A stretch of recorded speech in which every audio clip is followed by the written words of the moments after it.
हमारे साथ हैं राज्यसभा सांसद माननीय कैलाश सोनी जी। मध्य प्रदेश में जो गायों की स्थिति बनी है उसको लेकर आपका क्या कहना है? ये बात सही है कि मध्य प्रदेश में लंपी से ज्यादा सड़कों की दुर्घटनाओं में आए दिन समाचार हम पढ़ रहे हैं कि गायों की मौत ये वाहन दुर्घटना में हो रही है। अभी उदयपुरा में 16 एक साथ पशु, अभी खमरिया के पास, अभी तेंदुखेड़ा के पास 8 पशु, फिर तीसरे दिन 8 पशु।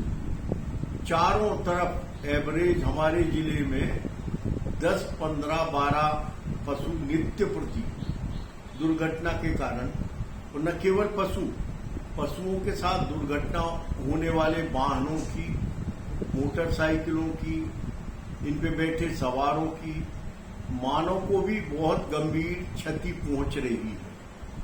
ये बहुत चिंता का विषय। हमारे माननीय मुख्यमंत्री जी ने अभी कुछ दिन पहले ही हिदायत दी थी कि सड़कों पे कोई पशु नहीं रहना चाहिए, लेकिन उसके लिए कोई प्रूफ अरेंजमेंट नहीं है। अभी हम ऋषि के अपने नैमिषारण्य गए, नैमिषारण्य से कानपुर गए, कानपुर से लखनऊ गए, लखनऊ से हम आपके अयोध्या गए, अयोध्या से हम लौट के अपने इलाहाबाद आए। इलाहाबाद के बाद जो ही मध्य प्रदेश की सीमाओं में हम आते हैं तो पशु आपको नजर आते हैं सब। तो इसके लिए हम सबसे पहले दोषी मानते हैं पशुपालकों कि पशुपालकों की भी ये वृत्ति ठीक नहीं है। हम गाय को माता मानते हैं। हमारा काम है कि अकेले दूध लगा करके छोड़ देना, इससे बड़ा महापाप नहीं है। हमारे यहाँ सनातन संस्कृति में सबसे उत्तम घर हिंदू का वो माना जाता है कि गाय घर आए और उसकी अर्थी भी उसी घर से उठे, चाहे दूध दे अथवा ना दे। वो गाय तो इसलिए माता कहा है कि गाय यदि दूध भी नहीं दे रही तो गोबर से इतना खाद प्राप्त हो जाता है तो उसका खर्च अपन उठा सकती है। लेकिन दुर्दशा है, गौशालाएं बन गई है मध्य प्रदेश में। चारे भूसे का प्रबंध हम पालकों को भी करने की आवश्यकता है, किसानों को भी करने की आवश्यकता है, और प्रशासन को भी इसमें संज्ञान लेना चाहिए। अभी पिछले दिनों दिशा की बैठक हुई, उस बैठक में निर्णय हुआ। अभी मैंने गोंगौली ग्राम में अपना निजी प्रयोग किया है। ये गांव हमने गोद लिया है। हमने अपने, अपन ज्यादा कुछ नहीं कर सकते तो अपने गोद लिए ग्रामों में हमने 2 रात के समय हाकर्स रखे कि भोजन करके आप भी आ जाओ। और हमारी जो सड़क है, मेन सड़क है, एक्सप्रेस हाईवे जो पंचायतों की सीमा से लगी है, यही जानवर मिलते हैं। तो हम सब पंचायतों में इतना कर सकते हैं कि अपने हाकर्स लगा लें और शाम के समय उनको सड़क से हका करके नीचे कर दें, फिर वो घर चले जाएं या जहां भी जाएं, लेकिन असमय ये दुर्घटनाएं बच सकती हैं। तो अभी जिला पंचायत ने इस संदर्भ में अपने निर्देश जारी किए हैं, पंचायतों के ग्रुप बनाए हैं, और उनने भी मूलभूत सहित जो और राशि है उस राशि को इसमें देने के लिए भी कोई योजना अपने बनाई है और वो अखबार में भी आई है। तो आप सभी से अनुरोध है, जिला प्रशासन से अनुरोध है कि आज उत्तर प्रदेश ने जैसी योजना बनाई वैसी हमारी मध्य प्रदेश की सरकार को भी हम बताएंगे कि यहाँ पशुपालकों को हम अनुदान राशि दे सकते हैं।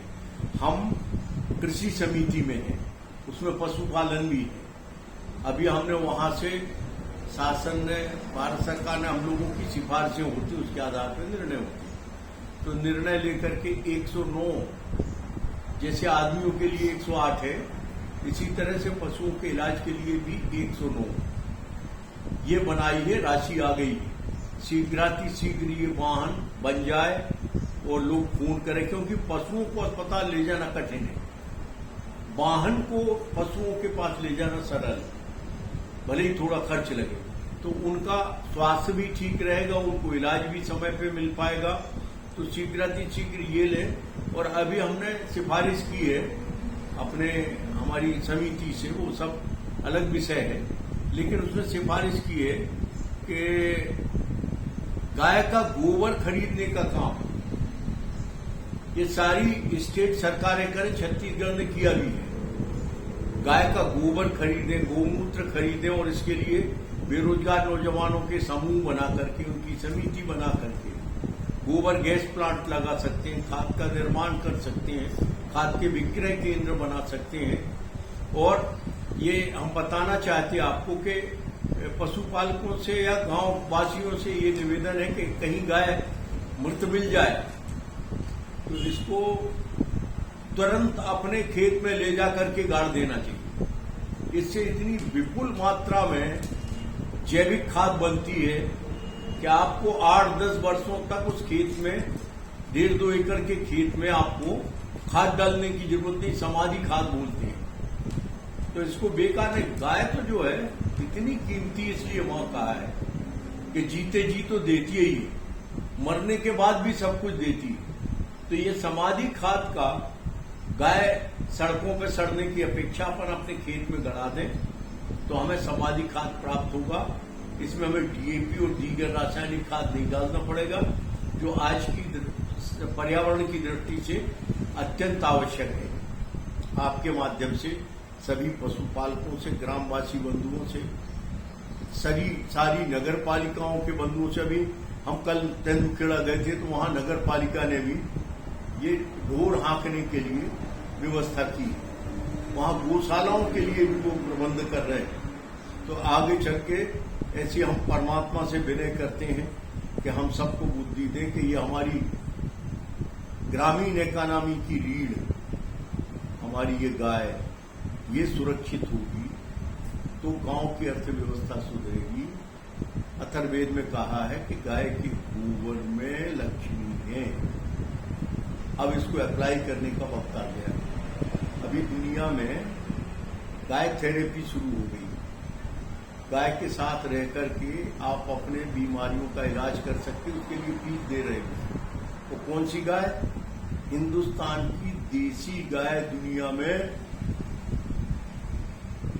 गाय थेरेपी के लिए सबसे उपयोगी, सबसे अच्छे परिणाम आ रहे हैं। दुनिया में डिमांड भी हमारे देसी गाय के जो विजार हैं, जो मूल हैं, उनकी डिमांड बहुत बढ़ गई है, ब्राजील से लेकर के सब जगह। तो आप सभी से